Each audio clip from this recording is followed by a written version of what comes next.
नमस्कार दोस्तों, कैसे हैं आप सब। आई होप सभी अच्छे होंगे। फ्रेंड्स, ये है HPSSC का प्रीवियस पेपर। तो इसका हम इंग्लिश और हिंदी वाला सेक्शन डिस्कस करेंगे। तो फ्रेंड्स, जो भी candidate HP TET, HP police तथा अन्य सभी कॉम्पिटिटिव एग्जाम की प्रेपरेशन कर रहे हैं, इस वीडियो को जरा भी मिस ना करें। काफ़ी ज़्यादा हेल्प आपको इस वीडियो से मिल सकती है। तो चलिए फ्रेंड्स, शुरू करते हैं आज की वीडियो। ये है इंग्लिश सेक्शन। क्वेश्चन नंबर 54 से हम स्टार्ट करते हैं। The taxi broke dash on the way to the bus stand. तो इसमें जो सही प्रेपोजिशन भरी जाएगी वो होगी डाउन। डी ऑप्शन देखिए राइट आंसर होगा। ब्रोक डाउन होता है खराब होना। नेक्स्ट देखिए, as Ramesh is bedridden he is confined dash his house. तो इसमें देखिए ऑप्शन दिए गए हैं, सही जो प्रेपोजिशन भरी जाएगी वो होगी टू। डी ऑप्शन देखिए यहाँ पर राइट आंसर होगा। कन्फाइंड टू होता है कैद होना। बेड रिडन मतलब बिस्तर पर या ग्रसित होना, यानी कि जैसे ही रमेश बिस्तर पर पड़ गया वह अपने ही घर में कैद हो गया। नेक्स्ट क्वेश्चन, वर्ड्स और phrases inscribed on a person tomb. देखिए इसका मतलब क्या हुआ कि किसी व्यक्ति के मकबरे पर खुदे हुए शब्द या वाक्यांश। टॉम्ब होता है मकबरा, तो किसी व्यक्ति के मकबरे पर खुदे हुए शब्द या वाक्यांश को क्या कहते हैं? तो उसे कहते हैं एपिटॉफ। क्या कहते हैं? एपिटॉफ। सी ऑप्शन राइट आंसर होगा, यानी कि स्मृति लेख। इसके साथ देखिए ऑबिट्यूरी क्या होता है? ऑबिट्यूरी होता है मृत्यु लेख। और मेमोयर क्या होता है? वृतांत या चरित्र रचना। और एपिटोम क्या होता है? एपिटोम होता है सार संग्रह या निष्कर्ष। Next question, abstinence from marital sexual relation, यानी कि विवाहिक या यौन संबंधों से परहेज, तो उसे क्या कहते हैं? उसे कहते हैं सेलिवेसी। क्या कहते हैं? सेलिवेसी। सी ऑप्शन राइट आंसर होगा, यानी कि ब्रह्मचर्य उसे कहते हैं। आगे देखिए, साल्वेशन होता है मोक्ष। हार्मिट्री क्या होता है? हार्मिट्री होता है धर्म उपदेशक। और इस देखो मिसोजनी क्या होता है? मिसोजनी मतलब स्त्री जाति से द्वेष या नफरत करना, उसे कहते हैं misogyny. Next question, the synonym of chastity. यहाँ पर चास्टिटी का सिनोनिम पूछा गया है। ऑप्शन दिए गए हैं आपके सामने। देखिए चास्टिटी क्या होता है? चास्टिटी होता है सादगी या मासूमियत। क्या होता है? सादगी या मासूमियत। तो चास्टिटी का यहाँ सिनोनिम्स जो होगा वो होगा इनोसेंस। इनोसेंस भी होता है मासूम या सादगी। बी ऑप्शन यहाँ पर देखिए राइट आंसर होगा। इनॉर्म्स क्या होता है? इनॉर्म्स होता है असाधारण, विशाल या बहुत बड़ा। और होमस क्या होता है? देखिए होमस होता है श्रद्धा या निष्ठाभाव। फॉर्चुनेट होता है भाग्यशाली। Next question, the synonym of haughty is. यहाँ पर हाउटी का सिनोनिम पूछा है। हाउटी क्या होता है? हाउटी होता है घमंडी। तो देखिए ऑप्शन आपके सामने दिए गए। तो जब तक किसी वर्ड्स का मीनिंग आप अंडरस्टैंड नहीं करोगे तो उनका सिनोनिम्स और एंटोनिम्स निकालना मुश्किल हो जाता है। हाउटी मीन्स घमंडी, तो इसका घमंडी का जो सिनोनिम्स होगा वो होगा एरोगेंट। सी ऑप्शन देखिए राइट आंसर होगा। एरोगेंट भी घमंडी ही होता है। नौटी शरारती होता है। गुडनेस अच्छाई या भलाई। और कॉर्डियल क्या होता है? कॉर्डियल होता है मैत्रीपूर्ण या सौहार्दपूर्ण। Next question, the antonyms of tedious is. यहाँ पर टीडियस का एंटोनिम्स पूछा गया है। टीडियस क्या होता है? देखिए टीडियस होता है गैर दिलचस्प या थकाने वाला, उबाऊ यानी कि। तो इसका एंटोनिम्स यहाँ पर पूछा गया है। तो इसका टीडियस का जो एंटोनिम्स होगा वो होगा एक्साइटिंग। एक्साइटिंग यहाँ पर डी ऑप्शन राइट आंसर होगा, यानी कि दिलचस्प। प्लेंटी जो होता है, प्लेंटी का मीनिंग बहुत सारा। और सैकर्ड देखिए, सैकर्ड का मीनिंग होता है धार्मिक। यूनाइटेड का मीनिंग होता है संयुक्त या इकट्ठा। Next question, the antonyms of moderate is. यहाँ पर मॉडरेट का एंटोनिम्स पूछा गया है। तो मॉडरेट का मीनिंग होता है मध्यम या सीमित। तो इसका जो एंटोनिम्स होगा वो होगा रेडिकल। रेडिकल का मतलब होता है समस्त या असीमित। आगे देखिए, एसेंशियल का मीनिंग होता है ज़रूरी, आवश्यक। और प्रूडेंट का देखिए, प्रूडेंट का मीनिंग होता है विवेकी या चतुर। आगे देखिए, क्योस। क्योस का मीनिंग होता है अव्यवस्था या गड़बड़ी। नेक्स्ट क्वेश्चन देखिए, select the misspelled word. 4 word दिए गए हैं, इसमें बोला गया है कि जो मिसस्पेल्ड है, जो स्पेलिंग गलत है, उसको हमने सेलेक्ट करना है।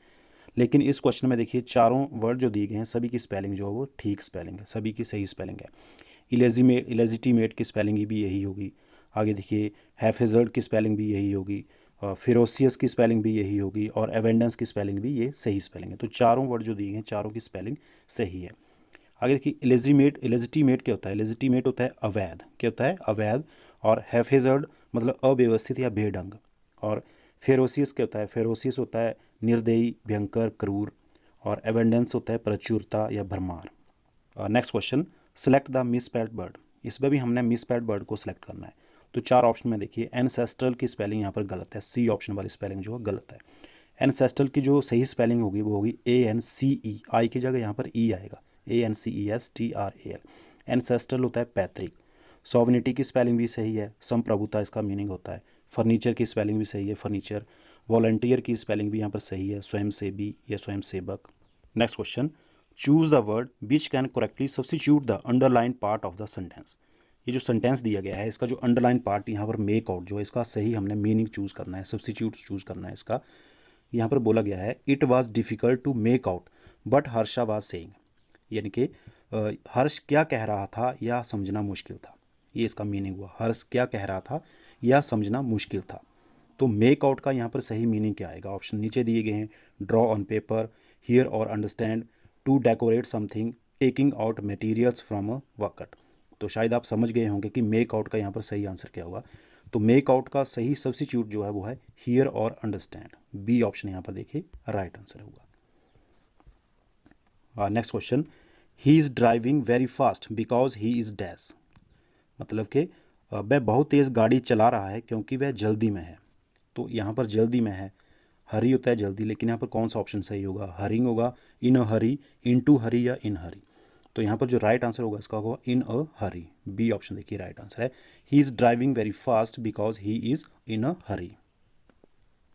नेक्स्ट क्वेश्चन देखिए, select the correct option which best expresses the meaning of the idioms phrase.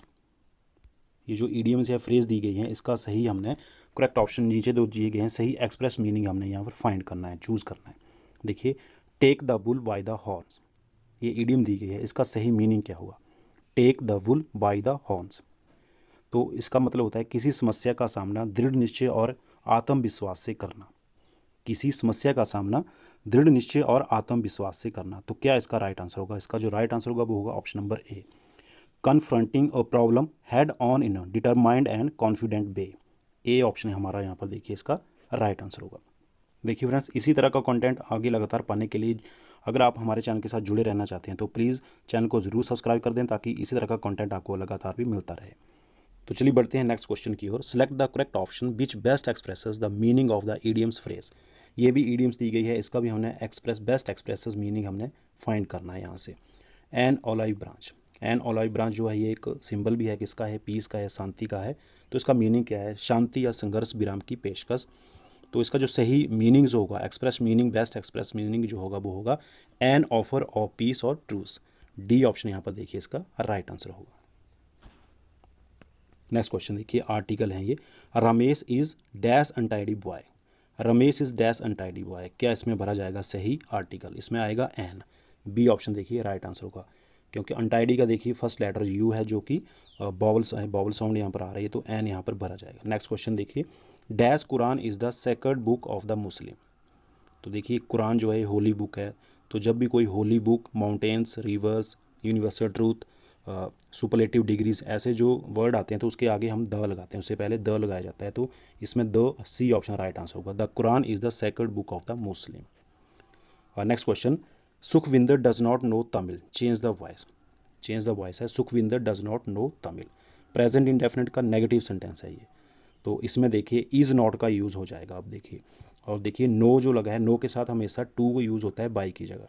तो इसका जो सही आंसर क्या बन जाएगा? देखिए, Tamil is not known to Sukhwinder. B option यहाँ पर देखिए इसका राइट आंसर रहेगा। Next question, who will pay the bill, change the voice. ये भी चेंज द वॉइस है, who will pay the bill. ये WH फैमिली वाला ये सेंटेंस यहाँ पर पूछा गया है, तो इसकी शुरुआत होती है बाई होम से। तो देखिए इसमें डी ऑप्शन हमारा राइट आंसर होगा, by whom will the bill be paid. D option right answer होगा।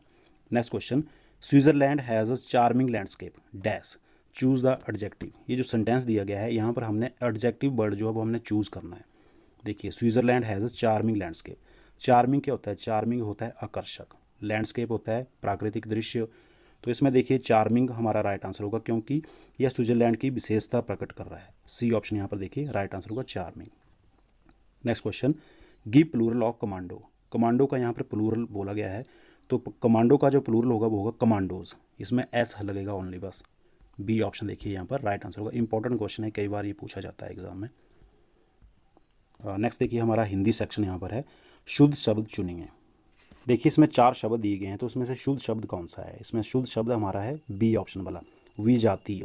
बी ऑप्शन देखिए राइट आंसर होगा, ये शुद्ध शब्द है। नेक्स्ट शुद्ध शब्द चुनिए, अगला भी देखिए शुद्ध शब्द है बहिर्जगत। तो बहिर्जगत जो शुद्ध शब्द है वो है ऑप्शन डी वाला, ये वाला शब्द सही है। नेक्स्ट क्वेश्चन में पूछा गया है, निम्नलिखित में से महाप्राण का चयन कीजिए। महाप्राण, महाप्राण कौन से व्यंजन होते हैं? महाप्राण वे व्यंजन होते हैं जिन व्यंजनों को बोलने में ज़्यादा समय लगता है, उन्हें बोलते हैं महाप्राण। और जिन व्यंजनों को बोलने में कम समय लगे उन्हें बोलते हैं अलप प्राण। तो यहाँ पर महाप्राण पूछा गया है, तो सो जो व्यंजन है ये महाप्राण है क्योंकि इसको बोलने में ज़्यादा समय लग रहा है। देखिए स, ए ऑप्शन यहाँ पर हमारा राइट आंसर होगा। जबकि ल, र, व इनको बोलने में कम समय लग रहा है तो ये अलप प्राण है। देखिए महाप्राण और अलप प्राण को पहचानने का एक शॉर्टकट तरीका भी है, एक ट्रिक भी है। देखिए अलप प्राण अगर आपने छांटना हो तो 1, 3, 5, 1, 3, 5 और अंतस्थ व्यंजन जो होते हैं, अंतस्थ व्यंजन कौन से होते हैं? अंतस्थ व्यंजन होते हैं य, र, ल और व, ये होते हैं अलप प्राण। और 1, 3, 5 मतलब हमारी जो वर्णमाला होती है क, ख, ग, ये ऐसे ही चलती है। तो सभी का देखो पहला, तीसरा और पांचवा जो वर्ण होगा, व्यंजन जो होगा वो होगा अलप प्राण। इसी से, इस ट्रिक से आप पता लगा सकते हैं। और अगर महाप्राण को हमने ढूंढना हो, पता करना हो महाप्राण का, तो उसका तरीका क्या है? उसका ट्रिक है 2, 4, 2, 4 और ऊष्म व्यंजन। अब ऊष्म व्यंजन कौन से होते हैं? ऊष्म व्यंजन होते हैं श, षटकोण, स और ह, ये होते हैं ऊष्म व्यंजन। तो इसी प्रकार वर्णमाला में देखिए क, ख, घ, तो दूसरा और चौथा यानी कि ख और चौथा क्या हुआ? घ, घड़ा वाला। दूसरा और चौथा जो व्यंजन है ये महाप्राण होते हैं, ये इनका ट्रिक है। नेक्स्ट क्वेश्चन देखिए, सूक्ष्म का विलोम। यहाँ पर सूक्ष्म का विलोम क्या होगा? सूक्ष्म का विलोम होगा स्थूल। डी ऑप्शन यहाँ पर देखिए राइट आंसर होगा। नेक्स्ट देखिए, अग्रज का विलोम। अग्रज होता है बड़ा भाई, तो अग्रज का विलोम होगा अनुज। अनुज मतलब छोटा भाई। नेक्स्ट क्वेश्चन, रसना का पर्यायवाची। तो रसना का पर्यायवाची है जिह्वा। सी ऑप्शन देखिए यहाँ पर राइट आंसर होगा। नेक्स्ट देखिए, खल का पर्यायवाची क्या है? खल, खल क्या होता है फ्रेंड्स? खल होता है दुष्ट, तो खल का पर्यायवाची है अधम। बी ऑप्शन यहाँ पर देखिए राइट आंसर होगा। नेक्स्ट क्वेश्चन, पुष्प की अभिलाषा किसकी रचना है? पुष्प की अभिलाषा ये कविता है, तो किसकी रचना है? ये जो रचना है ये है माखनलाल चतुर्वेदी की। पुष्प की अभिलाषा, सी ऑप्शन यहाँ पर देखिए राइट आंसर होगा, माखनलाल चतुर्वेदी। नेक्स्ट क्वेश्चन, धन शब्द का विशेषण। धन शब्द का विशेषण होता है धनवान। सी ऑप्शन यहाँ पर राइट आंसर होगा। आगे देखिए नेक्स्ट क्वेश्चन, निम्नलिखित में से कौन सा स्वर नहीं है? देखिए इसमें से ग जो है ये तो व्यंजन है, ए ऑप्शन हमारा राइट आंसर होगा। बाकी ए और ये तो स्वर हैं। आगे नेक्स्ट क्वेश्चन, यद्यपि का संधि विच्छेद। यद्यपि इंपॉर्टेंट क्वेश्चन है। यद्यपि का संधि विच्छेद होगा यदि प्लस अपि। पहचान लीजिए आप, यदि प्लस अपि, छोटी की मात्रा होगी दोनों को ही। नेक्स्ट क्वेश्चन देखिए, उन्मूलन का संधि विच्छेद, ये भी इंपॉर्टेंट है। उन्मूलन, देखिए उन्मूलन का संधि विच्छेद होता है उत प्लस मूलन। ये भी पहचान लेना आप। सी ऑप्शन देखिए उत प्लस मूलन, तो को हलांत लगा होगा और मूलन। नेक्स्ट क्वेश्चन, आवश्यकता से अधिक वर्षा होना। आवश्यकता से अधिक वर्षा होना उसे बोलते हैं अतिवृष्टि। यहाँ पर सी ऑप्शन यहाँ पर राइट आंसर होगा। और अल्पवृष्टि कम वर्षा होना। नेक्स्ट क्वेश्चन, सुंदर की उत्तम अवस्था इनमें से कौन सी है? सुंदर की उत्तम अवस्था, सुंदर की उत्तम अवस्था इनमें से है सुंदरतम। डी ऑप्शन यहाँ पर राइट आंसर होगा। आगे देखिए नेक्स्ट क्वेश्चन यहाँ पर पूछा गया है, जिसे कभी बुढ़ापा ना आए उसके लिए एक शब्द। तो जिसे कभी बुढ़ापा ना आए उसका एक शब्द होता है अजर। डी ऑप्शन यहाँ पर देखिए राइट आंसर होगा। और लंबी उम्र वाला जो होता है उसे बोलते हैं दीर्घायु। और ऋण देने वाला या महाजन उत्तम ऋण। और अमर जो कभी ना मरे। नेक्स्ट क्वेश्चन देखिए 89, कनक कनक तय सौगुनो माद कथा अधिकाय ब खाए बहराए नर ना पाए बहराए। तो ये जो पंक्तियां दी गई हैं इसमें अलंकार कौन सा प्रयोग हुआ है? तो इसमें अलंकार यूज हुआ है यमक। बी ऑप्शन यहाँ पर राइट आंसर होगा। नेक्स्ट क्वेश्चन में पूछा गया है, घोड़ा बहुत तेज दौड़ा। वाक्य में बहुत तेज क्या दर्शाता है? बहुत तेज क्या दर्शाता है? तो बहुत तेज जो है ये है क्रिया विशेषण। यहाँ पर हमारा डी ऑप्शन यहाँ पर राइट आंसर होगा। बहुत तेज मतलब क्रिया विशेषण। नेक्स्ट क्वेश्चन, रमेश बलिष्ठ कद काठी का मालिक है। इस वाक्य में किस विशेषण का प्रयोग हो रहा है? बलिष्ठ कद काठी ये उसका विशेषण है, लेकिन कौन सा विशेषण है रमेश का? ये है गुणवाचक विशेषण। डी ऑप्शन यहाँ पर देखिए राइट आंसर होगा। नेक्स्ट क्वेश्चन, चौधरी का स्त्रीलिंग। चौधरी का स्त्रीलिंग होता है चौधरानी। डी ऑप्शन देखिए राइट आंसर है। ये भी इंपॉर्टेंट क्वेश्चन है, चौधरानी होगा इसका स्त्रीलिंग। नेक्स्ट क्वेश्चन, आर प्रत्यय लगकर बनने वाला शब्द। आर प्रत्यय लगकर बनने वाला शब्द कौन सा है? वो है सुनार। देखिए सी ऑप्शन यहाँ पर हमारा राइट आंसर होगा। तो इसी के साथ फ्रेंड्स अभी हमने देखिए HPSSC के प्रीवियस पेपर का देखिए इंग्लिश और हिंदी वाला सेक्शन डिस्कस कर लिया। आई होप कि आपको वीडियो पसंद आई होगी। जल्दी ही मिलेंगे इसी तरह की नेक्स्ट वीडियो के साथ। तब तक के लिए जय हिंद। Thank you for watching पेशेंशली।